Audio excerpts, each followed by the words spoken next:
क्या बहुत सारे केसेस सामने आते हैं कि मेल को सेक्सुअली हरास करने वाले भी मेल ही होते हैं, बट इसकी जिम्मेदारी उसको प्रोटेक्शन देने की और उसको सहायता करने की और सारे एम्प्लॉयर की है, उसकी ऑर्गेनाइजेशन की। फीमेल एम्प्लॉय को अकेले में कुछ कह दिया हो और बार बार अकेले में ही कहा हो, उसको हाँ एविडेंस जी, नहीं हो। वहाँ के पंचायत सरपंच, उनके बेटे और भी बहुत सारे गाँव के लोग, उन्होंने गैंग रेप भावरी देवी के साथ जो किया था, डोमिनेंट लोग थे सोसाइटी के। जो डोमिनेंट लोग थे सोसाइटी के। किसी ऑर्गेनाइजेशन में वुमेन काम ही नहीं करती हैं, तो क्या वहाँ पर भी उनके लिए मैंडेटरी है कि वो पोस्ट की कंप्लायंस करें? ये उसके साथ सिर्फ इसलिए हो रही है क्योंकि उसका जेंडर विमेन है। आपको काम करने से रोकने के लिए वो छोटे प्रेजुडिसेस और डिस्क्रिमिनेशंस को भी अकाउंट में लेता है।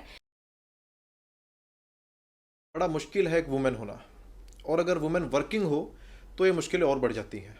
प्रेगनेंसी की डिफ़िकल्टीज़, डिलीवरी के बाद की डिफ़िकल्टीज़, बेबी रियरिंग, और अगर ये सब ना भी हो तो those difficult days of months आपने हर रोज़ इक्वल आउटपुट देनी है, घर पे भी काम करना है और ऑफिस में भी काम करना है।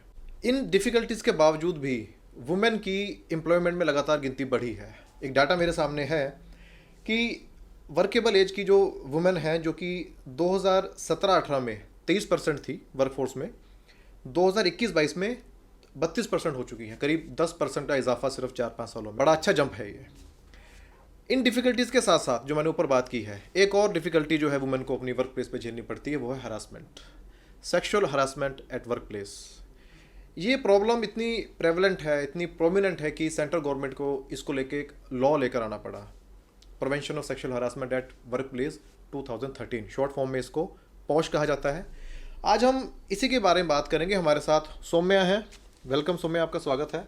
सौम्या प्रोफेशनल ट्रेनर हैं पॉश की। ये ऑर्गेनाइजेशंस में और इंस्टीट्यूशंस में ट्रेनिंग प्रोवाइड करती हैं और एक ऑर्गेनाइजेशन को पॉश कंप्लाइड ऑर्गेनाइजेशन बनाती हैं। साथ साथ सौम्या एक पोइट भी हैं।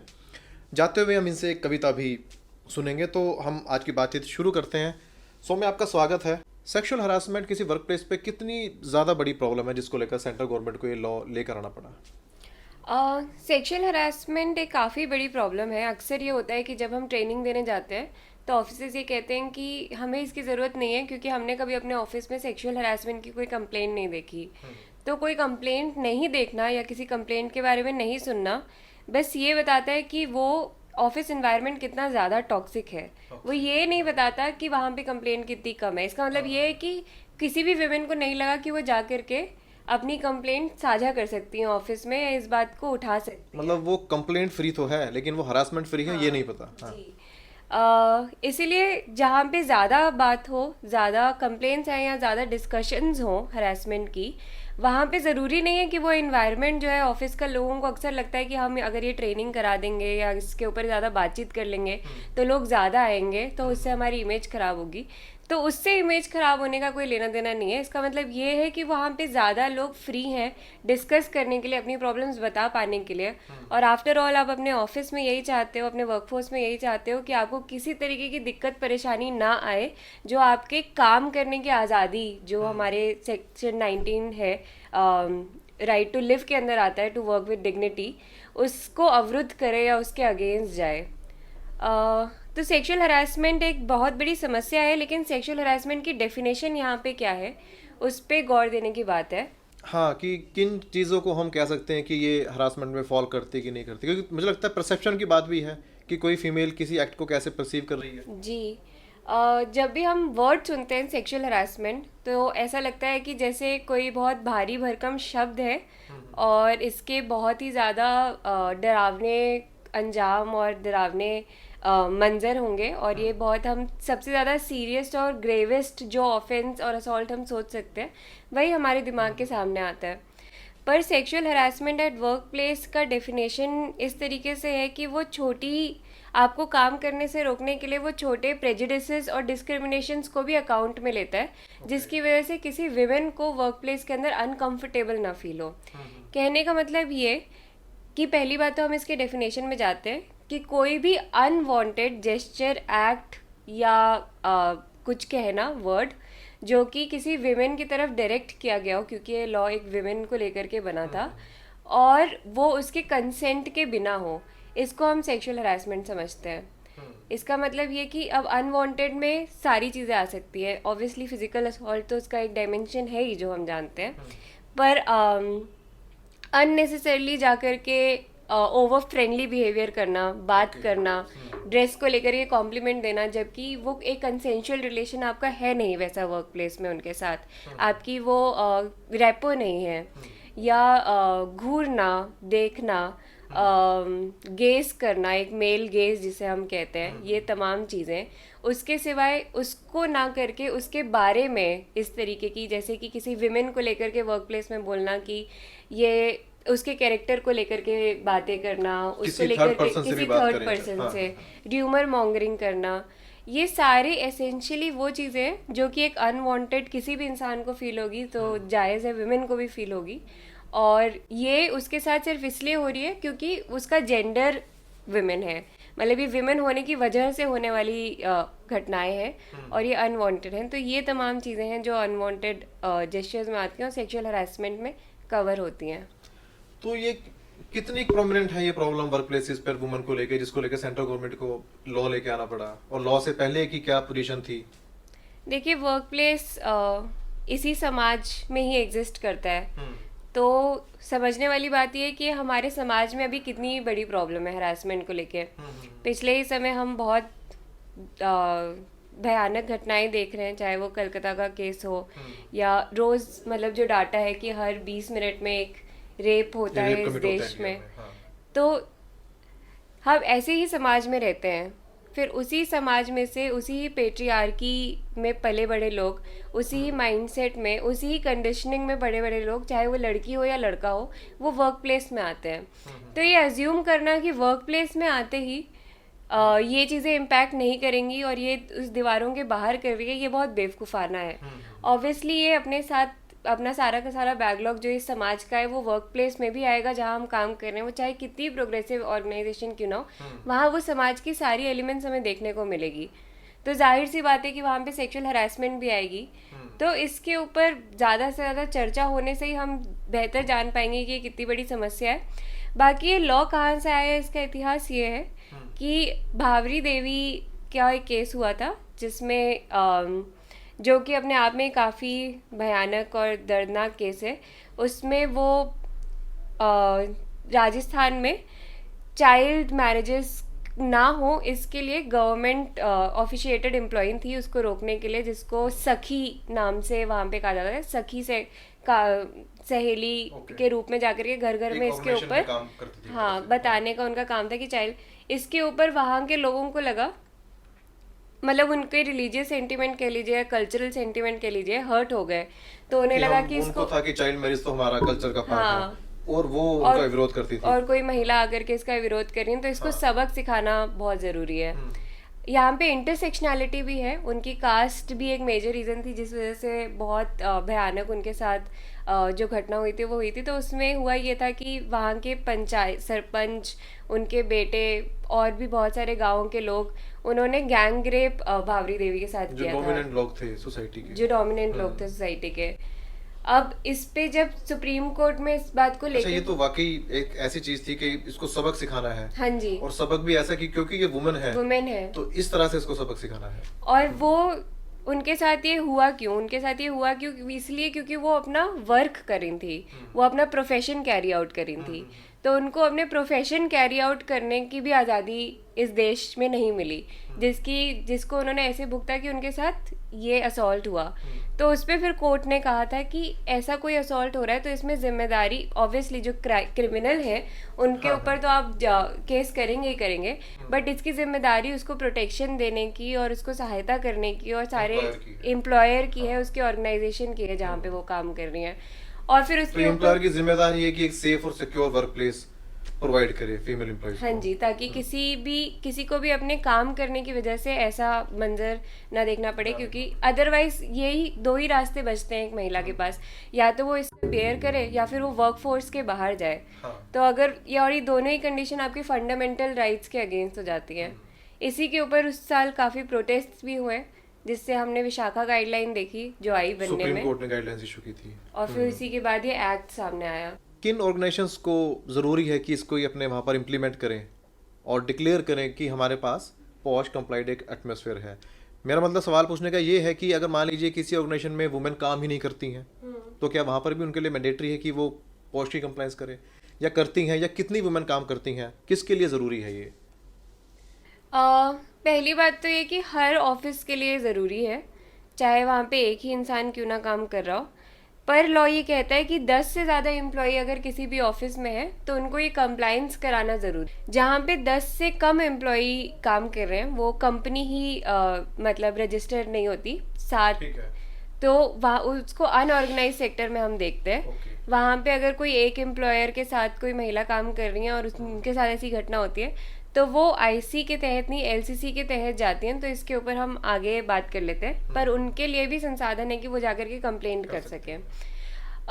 जो आप कह रहे हैं कि अगर कोई फीमेल एम्प्लॉय नहीं है तो ऐसे में तो और ज़्यादा ज़रूरी हो जाता है खुद को कंप्लाइंट करना। इस वजह से क्योंकि ऐसा तो नहीं हो सकता कि वहाँ पे फीमेल एम्प्लॉय नहीं है, इसका मतलब उनका किसी फीमेल से इंटरेक्शन ही नहीं होगा। एक कंपनी है जिसके वेयर हाउस में मैं ट्रेनिंग देने गई थी और उनके ऊपर ये फ्लैग हुआ था कि वो कंप्लाइंट नहीं है, और उन्होंने वजह यही दी थी कि हमारे पूरे के पूरे वेयर हाउस में लाइन के वर्कर्स हैं, मतलब वो सारे के सारे लगाने मशीनों को जोड़ करके एक बनाने वाले लाइन के वर्कर्स हैं। तो वहाँ पे विमेन कोई एम्प्लॉय नहीं थी, विमेन वॉशरूम नहीं था, किसी भी तरीके का वो नहीं था। बट फिर वहाँ पे विमेन आई, मतलब कभी आज जो डोमेस्टिक हेल्प है उसके लिए विमेन वहाँ पे आ रही हैं। किसी चीज़ के वहाँ पे अगर कोई मीटिंग कंडक्ट करनी है, वहाँ पे कोई मैनेजरियल पोस्ट से आ रहा है तो वो विमेन आ रही हैं। या कोई पिज्जा डिलीवरी करने भी कोई फीमेल आ सकती है। किसी भी उसमें ऊबर के उसमें डिलीवरी करने के लिए, स्टेशनरी के उसमें हजारों तरीके हैं जिससे फीमेल वहाँ पे आ सकती है। एम्प्लॉय नहीं है, आना जाना है वहाँ पर, इंटरेक्शन तो लेकिन विमेन का और वहाँ उस वर्क प्लेस में हो ही सकता है। तो ऐसे में जहाँ पे माहौल ही नहीं है बिल्कुल भी विमेन के साथ रहने का, वहाँ पे तो चांसेस और बढ़ जाता है कि अगर इनकी आप कंप्लायंस नहीं करेंगे तो वो फिर बहुत ज़्यादा प्रेजुडिस और डिस्क्रिमिनेशन के साथ ही बिहेव करेंगे। तो वो जो एक्सटर्नल वुमेन है जो कि एम्प्लॉय नहीं है उसको भी एक्ट प्रोटेक्ट करता है? हाँ जी। जी, एक्सटर्नल वुमेन को भी एक्ट प्रोटेक्ट करता है क्योंकि वर्क प्लेस पे हरासमेंट नहीं होनी चाहिए। तो चाहे वर्क प्लेस में अगर किसी एक्सटर्नल वुमेन के साथ भी हरासमेंट हो, वो वर्क प्लेस को ही इफेक्ट करेगी, आफ्टर ऑल उसी के एनवायरनमेंट को खराब करेगी। तो जैसे आपने बताया कि अगर मान लीजिए सारे मेल ही काम करते हैं, कोई फीमेल नहीं है, तब भी उनके लिए मैंडेटरी है इस एक्ट को कंप्लाई करना। लेकिन कुछ केसेस आपके सामने ऐसे भी आए होंगे जहाँ पर जब आप ट्रेनिंग देने जाते हैं प्रैक्टिकली, तो फीमेल के साथ साथ कभी कोई मेल पर्सन भी एग्रीड मिला हो, वो कहे जी मेरे साथ भी हरासमेंट हुई हो। अगर किसी मेल के साथ भी ऐसी कोई हरासमेंट हो जाए, उसकी कोई मतलब डोमिनेंट पोजीशन में कोई फीमेल है, तो उसको भी क्या एक्ट प्रोटेक्ट करता है, या जेंडर न्यूट्रल है, या सिर्फ for the protection of female ही है? ये लॉ तो अपने आप में जेंडर न्यूट्रल नहीं है। ये लॉ जेंडर न्यूट्रल इस तरीके से नहीं है कि इसमें जो अक्यूज्ड है वो मेल ही होगा। कहने का मतलब ये कि मेल को प्रोटेक्शन है अगर उनका जो हरासर है, ये भी बहुत सारे केसेस सामने आते हैं कि मेल को सेक्सुअली हरास करने वाले भी मेल ही होते हैं ऑफिस में। तो इसमें एक्ट के तहत वो प्रोटेक्टेड है, विमेन तो प्रोटेक्टेड है ही। बट जब हम पॉश की पॉलिसी अपने वर्क प्लेस के लिए फॉर्मुलेट कर रहे हैं तो हमारी कोशिश होनी चाहिए कि हम उस एक्ट या उस गाइडलाइंस के लिए, जो कि एक कोर्ट की दी हुई और एक पास हुई हुई गाइडलाइंस हैं, जो कि एक मैंडेटरी है, लीगल कंप्लायंस है, बट हम उसके बियॉन्ड जाएं, क्योंकि उसको हम अपना लैंडस्केप समझें कि ये बेयर मिनिमम है, इतना तो हमें करना ही है। बट इसके बियॉन्ड जा करके अपने वर्क प्लेस के हिसाब से उसमें मेल फीमेल ये क्वेश्चन ही ना रहे, और सारे जेंडर्स मतलब इंटरसेक्शनैलिटी जेंडर्स की, ट्रांस पर्सन कोई हो, कोई खुद को नहीं ओरिएंट करता हो किसी जेंडर स्पेक्ट्रम में, वो सब भी इंक्लूडेड हो, और हम उसके बियॉन्ड जा करके जो एक गाइडलाइन है अपनी पॉलिसी फ्रेम करें, जिसमें अपने वर्क प्लेस के हिसाब से हम इस बात की मतलब इसको ज़्यादा कस्टमाइज कर सकें।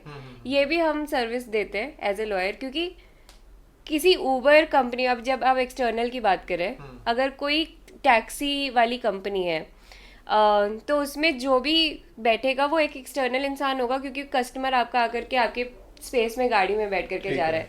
तो उसके जिस तरीके से पॉलिसी फॉर्म होंगे वहाँ पे आप जैसे डिफाइन करोगे चीज़ों को, वो कोई पोस्ट ऑफिस में काम कर रहा है, कोई किसी कॉरपोरेट इंजीनियरिंग सॉफ्टवेयर कंपनी में काम कर रहा है, वर्सेस कोई ये जैसे वेयर हाउस की हम बात कर रहे थे उससे काम कर रहे हैं। ये सारे सिनेरियोज में डेफिनेशंस बहुत ज़्यादा अलग हो जाती हैं।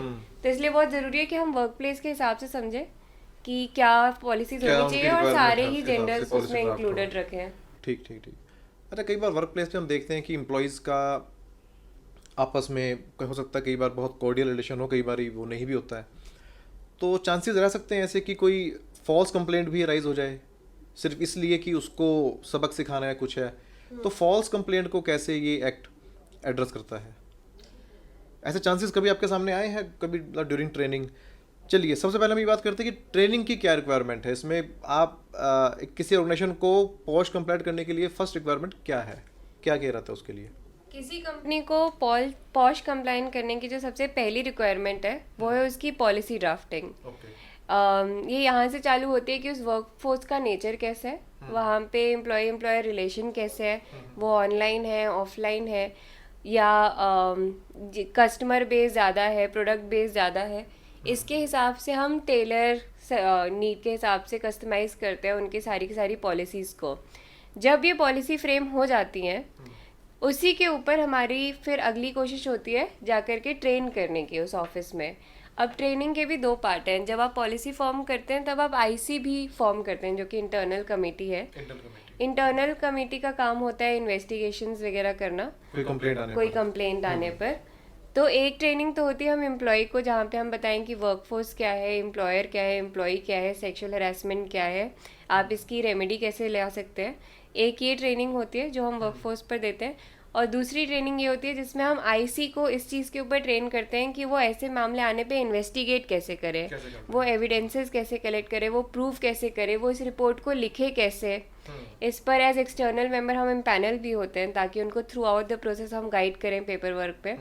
और आखिरी चीज़ ये होती है कि साल के एंड में कितने कंप्लेंट्स आए हैं, उस पर क्या एक्शन हुई है, कौन सी पेंडिंग है, कौन सी रिजॉल्व है, का हम एक फॉर्मेट में ड्राफ्ट करके उस लोकल कमेटी जो है वहाँ की कुछ केसेस में, कुछ डिस्ट्रिक्ट्स में और कुछ डिस्ट्रिक्ट्स में वहाँ का जो कलेक्टरेट ऑफिस है उसको ये एनुअल रिपोर्ट सबमिट करते हैं गवर्नमेंट अथॉरिटी को। हाँ जी। कि किस ऑर्गेनाइजेशन में कितनी कंप्लेंट्स आई हैं, जीरो है या क्या क्या एक्शन लिया गया है। तो ये जो पूरा का पूरा प्रोसेस है, ये करने के बाद आप जाकर के पॉश कंप्लायंट होते हैं। किसी वुमेन के साथ अगर कुछ ऐसा कुछ ऑब्जेक्शनेबल हो जाए तो उसको कई बार मन में रहता होगा कि मैं बताऊंगी तो सबको पता लगेगा, एक वो इमेज वाली जो बात है। तो ऐसे में जो इंक्वायरी कंडक्ट होती है ये कितना ध्यान रखती है इस बात का? इंक्वायरी इन हाउस होती है या कहीं बाहर बैठती है कमेटी?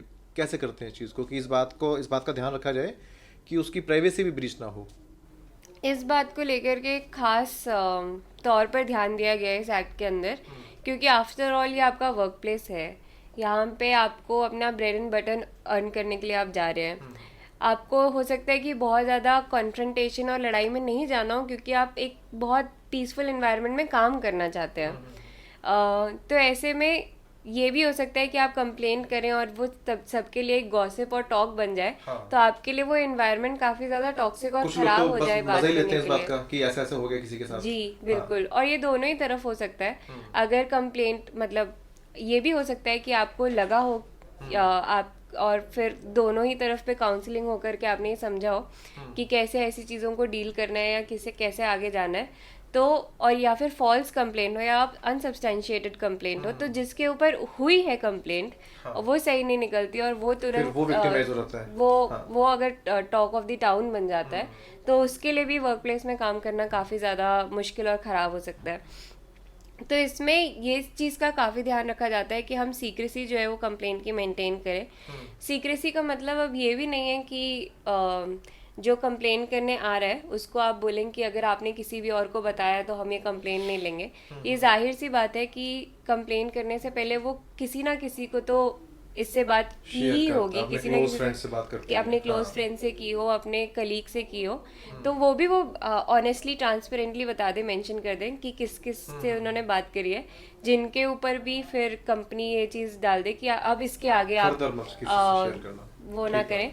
और फिर उसके बाद एक बहुत हेल्दी और ट्रांसपेरेंट एनवायरनमेंट में दोनों के साथ एक मीटिंग कंडक्ट की जाए, आमने सामने बैठ करके नहीं, अलग अलग ही रख करके।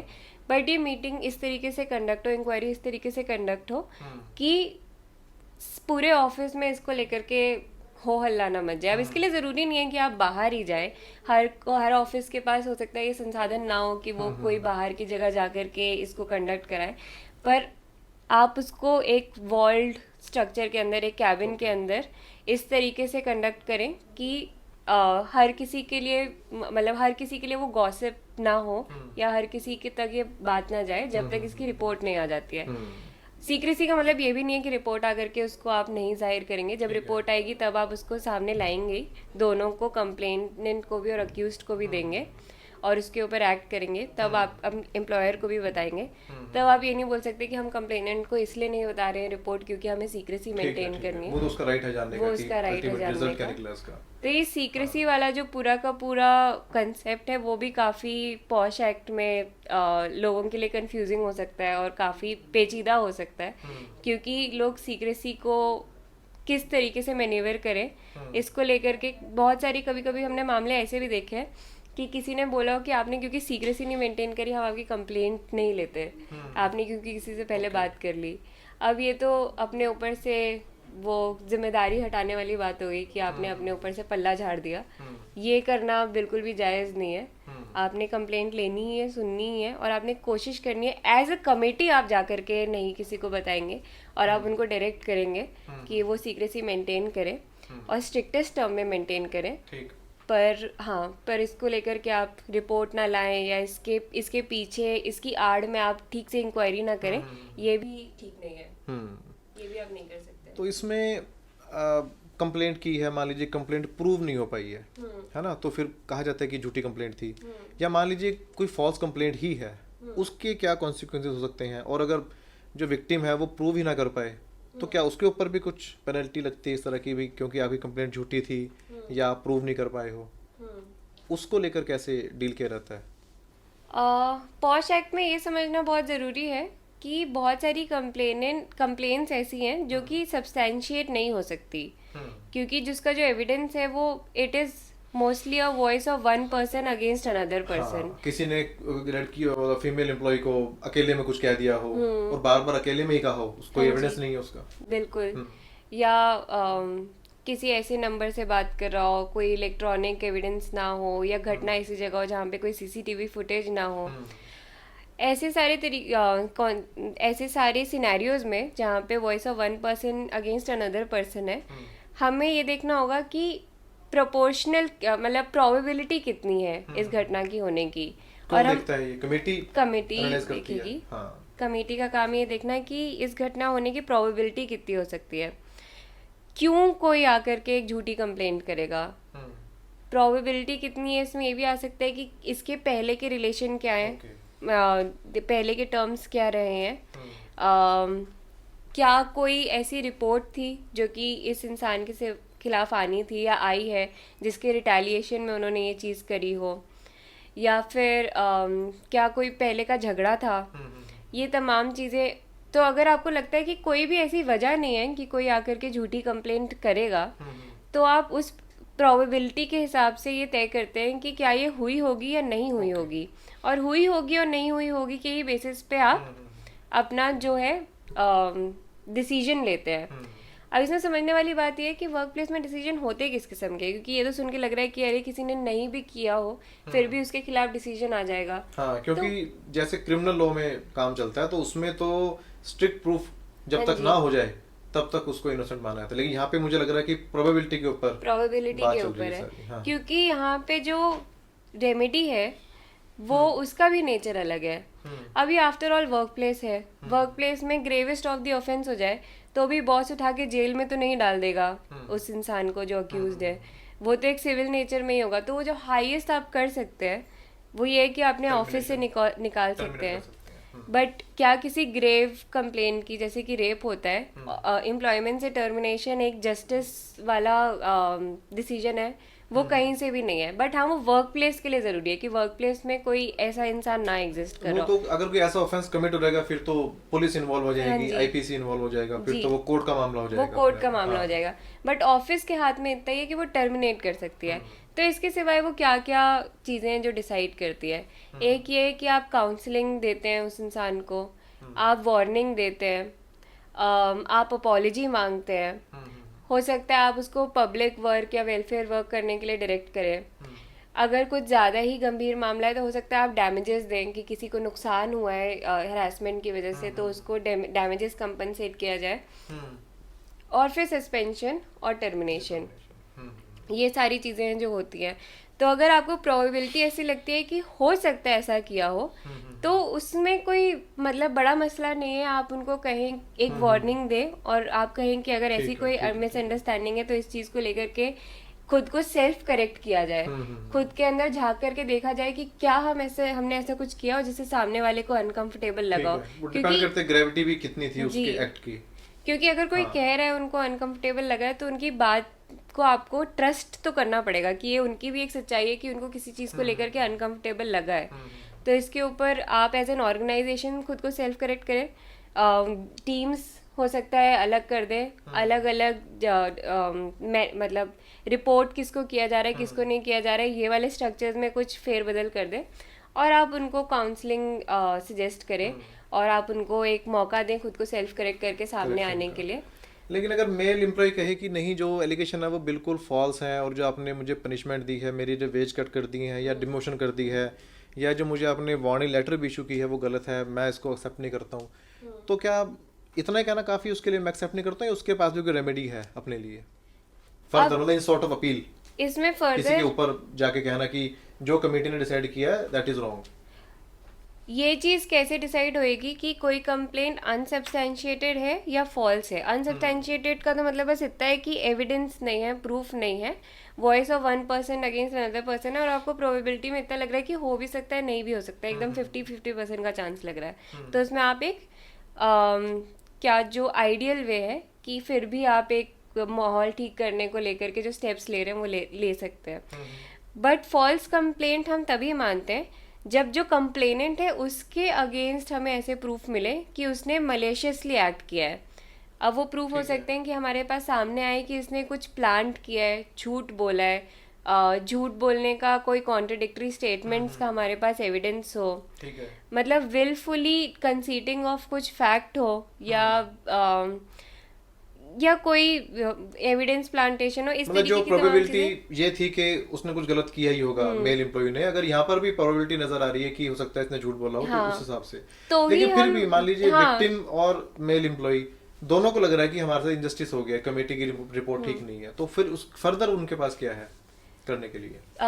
ये वाली बात मैं ये कह रही थी कि जब ऐसा आ ही जाता है कि ये फॉल्स है, तो फिर पहली ये बात कि क्या उस कंप्लेनेंट के भी खिलाफ कुछ हो सकता है। तो जब ये सामने आ ही गया कि ये फॉल्स कंप्लेंट है, तो वही सारी रेमेडीज जो एक अक्यूज्ड के खिलाफ मैंने आपको गिनाई थी, यही तमाम रेमेडीज उस कंप्लेनेंट के भी खिलाफ वही हमारे वार्निंग, पास, वही वही इवन टर्मिनेशन टर्मिनेशन भी तक, उस फीमेल एम्प्लॉय की भी हो सकती है अगर फॉल्स कंप्लेंट हो और ये बात हाँ, प्रूफ हो जाए कि डिसीटफुली मलेशियसली उन्होंने एक्ट किया है। ठीक है। नहीं, मेरा सवाल अब था दूसरी कि बात, हाँ जी, अब आपके सवाल पे हाँ, आते हैं कि ऐसी सिचुएशन में क्या, अगर आप सेटिस्फाइड नहीं है उसके साथ, ऐसी सिचुएशन में अगर आप सेटिस्फाइड नहीं है इस पूरे के पूरे प्रोसेस से जो हुआ है और फिर उसके बाद जो डिसीजन आउटकम आया जो है, उससे भी, हाँ, तो आप इसके ऊपर अपील कर सकते हैं। अपील आप जाकर के जो भी उस ऑफिस की लोकल अथॉरिटी या जुरिस्प्रूडेंस है, चाहे वो डिस्ट्रिक्ट कोर्ट हो या उसके पहले आपको जाकर के वहाँ पे एलसी वो वर्किंग हो। ऑर्गेनाइजेशन से बाहर की हाँ बॉडी जी, है, वो ऑर्गेनाइजेशन से बॉडी है बाहर वो। की बात, वो कोर्ट्स ही हैं, कोर्ट में ही जाकर के फिर आप फाइनली इसकी अपील करते हैं, मतलब district court, high court, supreme court तक आप जाते हैं। बट अगेन इसमें भी हमारे लिए समझना ज़रूरी है, ये एक मिसकंसेप्शन होता है, मतलब सेटिस्फाइड नहीं होने का एक रीज़न ये भी है कि लोगों को लगता है कि मैंने कंप्लेंट तो इतनी गंभीर की थी और इसका जो रिजल्ट आया वो तो सस्पेंशन आया या टर्मिनेशन आया, बट इसमें तो इसको जेल होनी चाहिए थी। इसकी वजह से भी लोगों को लग सकता है कि वो अनसेटिस्फाइड है। तो उनके लिए भी समझना ज़रूरी है कि उसके लिए प्रोसेस ही अलग है। अगर आप चाहते हैं कि वो क्रिमिनली प्रोसिक्यूट हो तो आपको जाकर के एफआईआर ही करना पड़ेगा। पुलिस के पास अप्रोच करना पड़ेगा। अगर आप यही कंप्लेंट लेकर के डिस्ट्रिक्ट कोर्ट में जाते हैं कि आप सेटिस्फाइड नहीं है, तो डिस्ट्रिक्ट कोर्ट भी इससे ज्यादा इस कंप्लेंट पे कुछ नहीं कर सकता है। वो भी यही डायरेक्ट वो पॉश के एक्ट के विद इन ही अपना जजमेंट देगा। क्योंकि हमने ये भी पिछले समय सुना है कि कोर्ट तक ने बस उसको टर्मिनेशन दी, तो कोर्ट ने उसको टर्मिनेशन इसलिए दी क्योंकि वो था ही एक सिविल सूट। अगर कोर्ट एक क्रिमिनल प्रोसेस में जाता तो फिर अनबेलेबल ऑफेंस होता और फिर वो आगे उस तरीके से बढ़ती है। तो ये जो कमेटी कॉन्स्टिट्यूट की जाती है, इंटरनल कमेटी, कैसे इंश्योर किया जाता है कि वो फेयर और इम्पार्शियल इन्वेस्टिगेशन करे? इस चीज़ के लिए कॉन्स्टिट्यूशन में बहुत ध्यान दिया गया है कि उसके जेंडर मेजॉरिटी विमेन हो, ओके। जो उसकी हाईएस्ट चेयरपर्सन है या प्रिसाइडिंग ऑफिसर है, वो हाईएस्ट पोस्ट पे उस कंपनी की जो विमेन एम्प्लॉय हो वो हो, सीनियर मोस्ट विमेन एम्प्लॉय। और इसके सिवाय एक एक्सटर्नल मेंबर भी इसमें लिया जाता है, जो कि इंश्योर करता है कि जो सारी चीज़ें इस कंपनी ने लिखी है, ड्राफ्ट किया है, जो भी रिपोर्ट है वो पूरी की पूरी लीगली कंप्लाइंट है। एक्सटर्नल मेंबर कहाँ से, कौन हो सकता है वो? एक्सटर्नल मेंबर जिसको इस लॉ की अच्छे तरीके से समझ हो, प्रेफरेबली लॉयर जो इस चीज़ पे मतलब कंप्लायंस में साइन कर सके कि उन्होंने इस पूरे प्रोसेस में गाइडेंस दी है, वो एक्सटर्नल मेंबर हैं। ये पूरा एक लीगली कंप्लायंट प्रोसीजर है। आप भी आई थिंक होंगी एक्सटर्नल मेंबर, हाँ जी, है ना? जब आप ट्रेनिंग प्रोवाइड करते हैं तो एक्सटर्नल मेंबर भी वो एक्सटर्नल मेंबर जो ट्रेनिंग, हाँ, इसके सिवाय ज़रूरी नहीं है कि उनका लॉयर ही हो, वो किसी एनजीओ से भी काम करते हो सकते हैं, बट उसमें बहुत ज़्यादा ज़रूरी है कि वो लंबे समय तक विमेन रिलेटेड इश्यूज पे उन्होंने बात की और उसके एडवोकेसी उन्होंने करी हो, और ये पब्लिक नॉलेज में हो। तो जैसा आपने बताया कि इसमें मेजोरिटी मेंबर जो फीमेल होंगी, तो चांसेस नहीं होते कि कुछ बायसनेस आ जाए in the favour of women और अगेंस्ट मेल? पर माइनॉरिटी मेल भी तो होंगे। मतलब कहने का मेरा मतलब ये है कि हम उस बायसनेस से लड़ रहे हैं जो पेट्रियार्की की ऑलरेडी एग्जिस्ट करती है, तो उसको करेक्ट करने के लिए प्रेफरेंशियल ट्रीटमेंट ज़रूरी है कि आप एक मेजॉरिटी वुमेन कमेटी रखें, ताकि अगर एक वो मेजॉरिटी मेल या जो एक सोशल ऑलरेडी जो एक बायसनेस है, हाँ जी, उसको काउंटर हो सके। ये तो ये ठीक प्रोविजन आई थिंक बढ़िया है इसमें। जी। अच्छा, कुछ सर्कमस्टांसेस ऐसे भी हो सकते हैं कि कंप्लेंट जो है वो अगेंस्ट हर एम्प्लॉयर ही है जो टॉप मोस्ट पोजीशन पे बैठा हुआ है। अब ऐसे केस में जो कमेटी बनाई गई है उसके सारे मेंबर एम्प्लॉयज हैं, अगर कंप्लेंट एम्प्लॉयर के अगेंस्ट है तो उसकी रिड्रेसल भी क्या वो कमेटी करेगी, और कितने चांसेस हैं कि वो मतलब फेयर हो जाए? जब आफ्टर ऑल वो चाहे कमेटी के मेंबर पर है तो एम्प्लॉयज ही हैं वो। सही बात और है। जो कंप्लेंट है वो है एम्प्लॉयर के अगेंस्ट। जब आपका ओनर जो बॉस का सीनियर मोस्ट, जो उस कंपनी का सीनियर मोस्ट बॉस है या सीनियर मोस्ट एम्प्लॉयर है या जो ओनर है उस कंपनी का, उन्हीं के ऊपर कंप्लेंट होती है, तो ये हो सकता है कि आपको ये लगे कि आईसी भी तो फाइनली अपनी रिपोर्टिंग जो है या अपना जो इन्वेस्टिगेशन का पूरा उनका डिसीजन है वो सौंपेगी बोर्ड ऑफ डायरेक्टर्स को ही या कंपनी के ओनर को ही, और इम्प्लीमेंट एक कंपनी को ही करना है। तो ऐसे में पहली बात तो ये कि क्या आईसी की रिपोर्ट इस वजह से बायस हो सकती है, और दूसरी बात ये कि क्या उसके देने के बाद वो इम्प्लीमेंट फाइनली अगर ओनर के हाथ में तो ना हो। ये दोनों से बचने के लिए प्रोविजन इस तरीके से इसलिए रखा गया है एक्सटर्नल मेंबर का, कि पहली बात तो ये कि कोई भी आईसी में जो एक्सटर्नल मेंबर होगा जो उस कंपनी के पेरोल पे नहीं है, जो एक्सटर्नल मेंबर होने के लिए बहुत ज़रूरी है कि वो उस कंपनी के पेरोल पे नहीं हो, तभी वो एक्सटर्नल है। तो जो उस कंपनी के पेरोल पे नहीं है वो इस बात का बहुत ध्यान रखेगा कि वो किसी फॉर्जरी वाले इन्वेस्टिगेशन रिपोर्ट पे या किसी फॉल्स प्रोसेस में अपना साइन ना करे या उसका सिग्नेटरी अथॉरिटी ना बने, क्योंकि कल को अगर आप ये इस तरीके का फॉल्स प्रोसेस फॉलो कर रहे हैं तो ये कोर्ट्स में भी जाएगी ही बात, या जा सकती है और आगे जाएगी। और दूसरी बात ये कि जब आईसी की रिकमेंडेशन आती है तो ये मैंडेटरी है बाय लॉ कि उसको 40 दिन के अंदर उस ऑफिस को इम्प्लीमेंट करना ही करना है। फिर आप ये नहीं कर सकते कि आप उसको इम्प्लीमेंट ना करें। अगर आप वो कर रहे हैं तो फिर आप अगेन उस प्रोसेस के अगेंस्ट जा रहे हैं। अगर आपने उसको वर्ड बाय वर्ड इम्प्लीमेंट नहीं करा तो फिर आप कंप्लाइंट नहीं है। कंप्लाइंट नहीं होने का मतलब ये है कि आपका again the licence to operate as a company जा सकता है।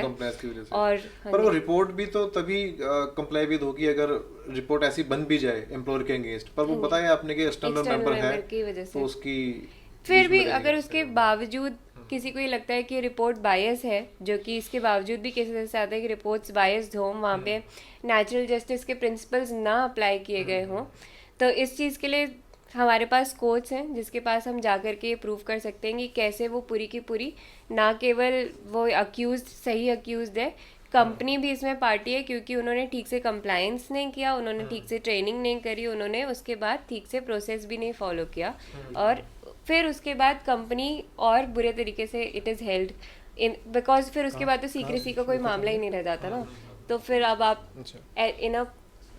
इन अ कॉर्पोरेट वर्ल्ड जहाँ पे इमेज बहुत ज़्यादा ज़रूरी है किसी भी डील के लिए, फंडिंग के लिए। नहीं नहीं, ठीक ये है। कोई भी एम्प्लॉयर नहीं चाहेगा कि वो ऐसे कॉन्सिक्वेंसेस देखे कि उनको एज कंपनी बताया जाए कि it is not safe for women to work with. और किसी इंस्टीट्यूशन, किसी ऑर्गेनाइजेशन के लिए क्यों ज़रूरी है वो पॉश कंप्लाइंट हो? मतलब देखो, अब वो ट्रेनिंग देंगे, एक एक्सटर्नल मेंबर आएगा, उसको पेमेंट भी जाएगी, मतलब खर्चा बढ़ेगा ना उनका। तो लॉ में ऐसी क्या ज़रूरी है कि in case of non compliance क्या उनके ऊपर फाइन लगेगा, या क्या कॉन्सिक्वेंसेज हैं पॉश के नॉन कंप्लायंस के किसी कंपनी के लिए? इस क्वेश्चन को मैं दो पार्ट में आंसर करना चाहूंगी, क्योंकि पहला तो है कि क्यों ज़रूरी है। अब क्यों ज़रूरी का हम सिर्फ इससे नहीं तय कर सकते कि लीगली उनके ऊपर क्या एक्शन हो जाएगा अगर वो नहीं करेंगे तो। एज बाय पासर भी अगर आप किसी ऐसे ऑर्गेनाइजेशन में एग्जिस्ट कर रहे हैं जो कि कंप्लाइंट नहीं है, वहाँ पे आप देख रहे हैं कि किसी भी कर्मचारी के साथ किसी न किसी तरीके की हरासमेंट हो रही है, तो वो इन्वायरमेंट सिर्फ उस अक्यूज्ड के लिए, उस कंप्लेनेंट के लिए ख़राब नहीं है वहाँ काम करने का। आप भी वहाँ पे काम नहीं कर पाएंगे, और अगर आप एक हेल्दी इन्वायरमेंट में काम नहीं कर पा रहे, तो फाइनली क्या इफेक्ट होगा उस ऑफिस की, उस वर्क प्लेस की प्रोडक्टिविटी। लोग छोड़ के जाना चाहेंगे, लोग वहाँ खुश नहीं होंगे, वो पूरा का पूरा माहौल टॉक्सिक होगा। अगर वो किसी और को भी देख रहे होंगे, और बस वो बाईपासर होंगे, किसी और को भी देख रहे होंगे हरास होते हुए। तो अगर आप ये कंप्लायंस करते हैं तो इसका मतलब ये नहीं है कि इससे आपका खर्चा बढ़ेगा। पहली बात तो इससे आपका बहुत ज़्यादा खर्चा बचेगा, क्योंकि इससे आपकी प्रोडक्टिविटी एनहांस होगी। अपने आप को कंप्लायंट रखना एक कॉम्पिटिटिव एज है। कोई भी इंसान ऐसी जगह जाकर के काम करना चाहता है जो कि ना सिर्फ केवल पॉश बट सारे ही कंप्लायंसेस फॉलो करती हो, चाहे वो लेबर लॉ कंप्लायंस हो, पॉश कंप्लायंस हो। उसको एक ठीक रिम्यूनरेशन मिलता हो, उसको डिग्निटी के साथ काम करने का अवसर मिलता हो, तभी आप जा करके दिन का अपना 8 घंटा 9 घंटा बैठ करके किसी के साथ काम करना चाहेंगे, और आप उसके विजन में जुड़ करके। अगर माहौल वैसे खराब होगा तो जल्दी भागने की रहती है, जल्दी से ऑफिस से निकला जाए, या नौकरी छोड़ करके कहीं और स्विच किया जाए। बहुत देर नहीं लगेगी, आपकी रेपुटेशन वैसी ही बन जाएगी एक उस वर्कफोर्स में, उस मार्केट में, और लोग नहीं आकर के काम करना चाहेंगे। दूसरी बात ये कि लीगली इसकी ज़रूरत ये है कि आप इन पैसों को बचाने के लिए, कि जो एक ट्रेनिंग पे खर्च होने या पॉलिसी ड्राफ्टिंग में खर्च होने, आपके ऊपर हो सकता है कि बाद में हेफ्टी फाइन लगे। अगर ऐसी कोई कंप्लेंट आती है जो कि कोर्ट्स तक जाती है या बाहर जाती है तो। मतलब दूसरा, कुछ, अगर कंप्लेंट नहीं भी आती, फिर भी अगर कोई रेड होता है जिसमें लोकल डिस्ट्रिक्ट कमेटी को या कलेक्ट्रेट ऑफिस को ये पता लगता है कि यहाँ पे पॉश कंप्लाइंट नहीं है ये ऑफिस, तो भी आपके ऊपर हेफ्टी फाइन लग सकता है, और आपका लाइसेंस तक जो है उस कंपनी के ऑपरेशन का, वो रिवोक किया जा सकता है, आपका काम ही बंद हो सकता है। तो ये तो जो लीगल कॉन्सिक्वेंसेस हैं, पर उसके बियॉन्ड एक ह्यूमैनिटेरियन पर्सपेक्टिव से कोई फायदा नहीं है कंप्लायंस नहीं कराने का, इसके सिर्फ बहुत सारे नुकसान हैं। कभी होता है वैसे ऐसा कि कोई ऑर्गेनाइजेशन पॉश कंप्लाइंट नहीं है और कोई कंप्लेंट पुलिस तक गई और अल्टीमेटली बिजनेस बंद हो गया हो, फाइन लग गया हो? बिल्कुल होता है, इसके ऊपर केस हैं, प्रेसिडेंट्स हैं हमारे पास। अच्छा। पंजाब हरियाणा हाई कोर्ट ने ही पिछले समय में, अगर मैं खोल करके बता सकूं, एक सेकेंड, एक जो केस है 2020 का एक केस है, Faradiba Khan versus ISGEC heavy engineering limited. इसमें हाई कोर्ट ने, दिल्ली हाई कोर्ट ने इस पूरी कंपनी के ऊपर एक्ट करते हुए ये कहा है कि उनकी ICC की जो रिपोर्ट थी उसमें प्रोसीजरल लैप्स थे और लैक ऑफ प्रॉपर इन्वेस्टिगेशन था। तो प्रॉपर इन्वेस्टिगेशन तो नहीं था, जो प्रोसीजरल लैप्स थे उसमें ये भी था कि वहाँ पे कंप्लेंट होने के बाद ही उन्होंने आनन फानन में एक कमेटी बनाई। उसके पहले ना कभी ट्रेनिंग हुई थी, ना उसका कोई इन्वायरमेंट था ये होने का। तो उसके बाद भी अगर आनन फानन में कमेटी बनी हो तो उसकी कोई स्टैंडिंग नहीं होती, जो कि पहले से एग्जिस्ट नहीं कर रही थी, वो अगर ऐसा कुछ इन्वेस्टिगेट करती है तो। इसके सिवाय एयर इंडिया लिमिटेड वर्सेस गौरव कठुरिया का जो केस है, ये काफ़ी पॉपुलर भी माना जाता है, क्योंकि ये पहली बार ऐसा केस था जिसमें कोर्ट ने कहा था कि ये जेंडर न्यूट्रल लॉ है, ये अप्लाई करेगा बोथ मेन और वुमेन को। ऐसे तमाम केसेस हैं जिसमें हम देखते हैं कि हाई कोर्ट्स इनफैक्ट इंटरवीन कर करके इस बात के ऊपर डैमेजेस भी दिलवाती हैं वुमेन को, हेफ्टी फाइन अदरवाइज भी लगता है उस कंपनी को, और उनकी लाइसेंस तक बंद हो जाते हैं। ओके। अच्छा, एक मैं पॉश एक्ट, जब मैं इसके बारे में जानने की कोशिश कर रहा था, तो उसमें सेक्शन 3 में जो डेफिनेशन दी गई है सेक्सुअल हरासमेंट की, उसमें यहाँ तक भी कहा गया है कि अगर कोई एम्प्लॉयर कह लो या एक डोमिनेंट पोजीशन में बैठा जो मेल पर्सन है, अगर एक प्रेफरेंशियल ट्रीटमेंट दे रहा है किसी वुमेन को in favour of some sexual favours, in exchange of some sexual favours, तो उसको कवर किया कि ये ऑफेंस है, गलत है। और जो अभी जो हमारे न्यू लॉज आए हैं BNS आईपीसी की जगह, उसमें सेक्शन 69 है एक, वो इसकी बात करता है कि if some person is giving some false promise for the purpose of employment और प्रमोशन, और उसके एक्सचेंज में सेक्सुअल फेवर लेता है, तो उसको अगर तो वो फॉल्स प्रोमिस है दैट इज़ एन ऑफेंस, लेकिन अगर वो प्रोमिस पूरा हो गया है तो एक तरह से उसको ऑफेंस की कैटेगरी में से निकाल दिया। तो वो आईपीसी जो BNS का ये जो डेफिनेशन है सेक्शन 69 की, और जो पोश में जिसको डिफाइन किया गया, ये आपस में बिल्कुल कॉन्ट्राडिक्टरी हो गए हैं। अब पोश एक पुराना लॉ है, स्पेशल लॉ है, और कि ये इम्प्लीमेंट होगा, लेकिन अगर प्रॉमिस पूरा कर दिया है, एम्प्लॉयमेंट भी दे दी है या प्रमोशन भी दे दी है in exchange of some sexual favour, तो वो BNS के हिसाब से तो गलत नहीं है, ऑफेंस नहीं है। पोश के हिसाब से वो गलत है। पॉश में जिस हरासमेंट की आप बात कर रहे हैं उसको डिफाइन किया हुआ है क्विड प्रो क्यो हरासमेंट। क्विड प्रो क्यो मतलब फॉर समथिंग, कुछ एक्सचेंज में, जिससे आप ये बोल रहे हैं कि क्विड प्रो क्यो हरासमेंट को इसलिए रखा गया है क्योंकि अगर उसका एक ट्रू प्रॉमिस, जो कि आप कह रहे हैं कि आपने फॉल्स प्रॉमिस, तो ये हुआ कि आपने बोला कि आप एक हरासमेंट या पूरा का पूरा डायनेमिक सिर्फ इसलिए रख रहे हैं क्योंकि उसके बदले में आपने कोई प्रेफरेबल ट्रीटमेंट देना है, तो उसका ट्रू प्रॉमिस ये हुआ कि आपने वो प्रमोशंस दे दी या कर दी। तो ऐसे केसेस में ज्यादती जो है या अनफेयर ट्रीटमेंट जो है वो बाकी एम्प्लॉयर्स के साथ हो रहा है, क्योंकि उन्हें ये समझ में आ रहा है कि इस पोजीशन तक जाने का रास्ता ये है कि आप बेयर करें उस अनडिग्निफाइड डायनेमिक को और उस रिलेशनशिप को जिससे आपने आगे बढ़ना है। तो ये तो बहुत स्ट्रिक्टली मेंशन्ड है पॉश में कि ये नहीं हो सकता। BNS का ये फ्लॉ है, BNS का जो सेक्शन, खैर वो है भी एक क्रिमिनल प्रोसीजर का लॉ अगेन, उसका पॉश से मतलब वो इफेक्ट नहीं करेगा आकर के, अगर वो इसको हटा भी रहा है तो वो एक मतलब पॉश के हिसाब से तो वो ऑफेंस माना जाएगा, वहाँ पे चाहे नहीं भी, वहाँ पे चाहे नहीं भी माना। ठीक। अच्छा, ये प्रेफरेंशियल ट्रीटमेंट से ही बात आगे बढ़ी। अभी एक हेमा कमेटी रिपोर्ट आई थी केरला की, जो फिल्म इंडस्ट्री है उसको लेके बड़े डेंजरस उसके मतलब सुनने में पढ़ने में चीज़ें निकल के आई थी कि जो सेक्सुअल फेवर्स है as an entrance test film industry में, वहाँ की फिल्म इंडस्ट्री में, ऐसी रिपोर्ट जो है उसका कंक्लूजन यही है कि अगर आप फिल्म इंडस्ट्री में आ गए हो तो सेक्सुअल जो फेवर्स हैं वो एज एन एंट्रेंस टेस्ट काम कर रहा है उसमें। और क्योंकि वहाँ पर एक कमेटी बन गई, उस कमेटी ने कुछ इन्वेस्टिगेट कर लिया, तो ये आउटकम निकल के आ गए कि फीमेल्स की वहाँ पे क्या कंडीशन है और न्यू जो एंट्रेंट्स हैं जो जाना चाहते हैं फिल्म इंडस्ट्री में। मुझे लगता है ऐसी कमेटीज़ अगर दूसरी फिल्म इंडस्ट्री में बने, यहाँ पर जो बॉलीवुड है या फिल्म इंडस्ट्री के अलावा जो दूसरे भी जो वर्क फील्ड्स हैं, उनमें भी चीज़ें निकल के ऐसी आएंगी। और हो सकता है कि वर्क फील्ड स्पेसिफिक ही चीज़ें निकल के आएँ, क्योंकि फिल्म इंडस्ट्री में अलग तरह से हरासमेंट हो सकती है, मेडिकल फील्ड में अलग तरह से हो सकती है, पुलिस फोर्स में अलग तरह से हो सकती है, IT में जो लोग काम कर रहे हैं अलग तरह से है, सिमिलरली रूरल एरिया में अलग तरह से हो सकती है। तो मुझे लगता है कि अलग अलग वर्क फील्ड स्पेसिफिक ऐसी कमेटीज़ जैसी वो बनी है वहाँ पर हेमा कमेटी, ऐसी कमेटीज़ बने और उनकी जो रिसर्च है वो हो, रिपोर्ट सामने आए, ताकि वर्क फील्ड स्पेसिफिक ही कुछ प्रोविजंस, कुछ मेजर्स भी लिए जा सकें। जी, ये सही बात है आपकी, क्योंकि जो हेमा कमेटी रिपोर्ट है ये काफ़ी आंखें खुलवाने वाली रिपोर्ट है जो सामने आई है, जिसमें जो आपने बात कही वो तो है ही, बट उसमें जो गाइडलाइंस है उसमें ये तक चीज़ें शामिल की गई हैं कि विमेन के लिए जब आप शूट्स पे काम कर रहे हैं, ऑन साइट काम कर रहे हैं, तो सैनिटरी प्रोविजंस भी नहीं थे, वॉशरूम्स नहीं है, चेंजिंग ट्रायल रूम नहीं है, इस तरीके का। और फिर पावर रिलेशन तो जैसा था कि कुछ लोग हैं जो अपना क्लाउड बना करके पूरी इंडस्ट्री को रन कर रहे हैं, तो आपके पास कोई एवेन्यू भी नहीं है उसके खिलाफ जाकर के कहीं कंप्लेन करने का। और वो अपने आप में जो पूरी की पूरी इंडस्ट्री है वो एक अनऑर्गेनाइज सेक्टर में आती है, कोई कंपनी नहीं है जिसको लेकर के आप कंप्लेन करेंगे। तो ये उस इंडस्ट्री स्पेसिफिक के चैलेंजेस थे, जिससे हमने एक रिपोर्ट देखी जो सामने आई। और जाहिर बात है कि ऐसी रिपोर्ट ना केवल बॉलीवुड में या और फिल्म इंडस्ट्री में आनी ज़रूरी है, बट ऐसी रिपोर्ट सारे ही वर्क प्लेसेस में, चाहे वो कॉरपोरेट हो, कंपनी हो, पॉलिटिकल पार्टीज हो, उनसे स्पेसिफिक, कोच से रिलेटेड, मेडिकल फील्ड में, मेडिकल फील्ड, कलकत्ता में जो सब चल रहा है, जो प्रोटेस्ट चल रहा है, उनकी डिमांड यही है कि हमें प्रोटेक्ट किया जाए। अब जैसे जो कलकत्ता में जो रेप केस हुआ है कि क्यों उस लेडी डॉक्टर को 36 घंटे काम करना पड़ा, और 36 घंटे काम करने के बाद रेस्ट के लिए उसको कॉन्फ्रेंस हॉल में जाना पड़ा।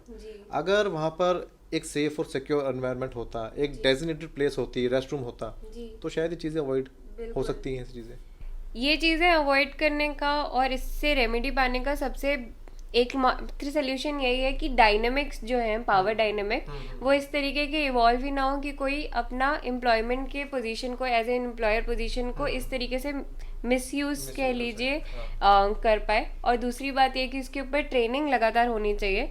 और तीसरी बात ये कि वहाँ का जो पूरा इन्वायरमेंट है उसके सैनिटरी प्रोविजंस इस तरीके से होने चाहिए कि उससे किसी विमेन को या किसी और जेंडर के इंसान को लेफ्ट आउट ना फील हो, एक्सक्लूडेड ना फील हो। बहुत बढ़िया। सो मैं हमने कोशिश की है मैक्सिमम सवालों को इस बातचीत में कवर करने की, लेकिन फिर भी अगर कुछ क्वेश्चंस रह गए होंगे तो मैं वेलकम है मेरे व्यूअर्स का कि आप इनबॉक्स करें, इसमें क्वेश्चन अपने रेज करें, हम जवाब देने की कोशिश करेंगे अल्टीमेटली। और जैसे मैंने शुरू में कहा था कि सौम्या एक पोइट भी हैं, तो बहुत बढ़िया होगा हम जाते जाते अगर एक कविता इनसे सुन लें, अगर आपको अच्छा लगे तो। मैंने एक कविता लिखी थी, 5 पक्की सहेलियाँ, ओके। कि हम 5 पक्की सहेलियाँ हैं जिनकी अपनी एक दुनिया हो भी सकती थी। हम सब एक दूजे की प्रतिबिंब सी जो विलीन एक दूजे में हो भी सकती थी। हम चाहती तो लुफ्त भरपूर ले भी सकती थी, नज़ारे कहीं देख भी सकती थी हमारी भी यारी, पर हमारे साथ आ पाने की संभावना कोई न थी, पर और साथ न आ पाने की बाकी की सारी। कि एक के पिता सोच से ज़रा पिछड़े रह गए तो वह घर से ज़्यादा दूर निकल नहीं पाई। दूसरी को बचपन से ही इतना छेड़ा गया कि वो इस भय से कभी उभर नहीं पाई। तीसरी की चाची ताई काफ़ी ताने देती थी तो वह खुलकर किसी से मिल नहीं पाई। और चौथी जो निकली वो हॉस्टल वार्डन के चलते शहर में भी ज़्यादा कहीं फिर नहीं पाई। सो एक के साथ मैं मोहल्ले में ही ठहरती हूँ, दूसरी के साथ ऑटो बस लेने से बचती हूँ, तीसरी को घर से दूर छिपकर पुचका खिलाती हूँ, और चौथी को 5:49 में हॉस्टल छोड़ाती हूँ। क्योंकि हम 5 पक्की सहेलियाँ हैं, बतौर मिसाल भी दी जा सकती थी जिनकी यारी, पर हमारे साथ आ पाने की संभावना कोई न थी और साथ न आ पाने की बाकी की सारी।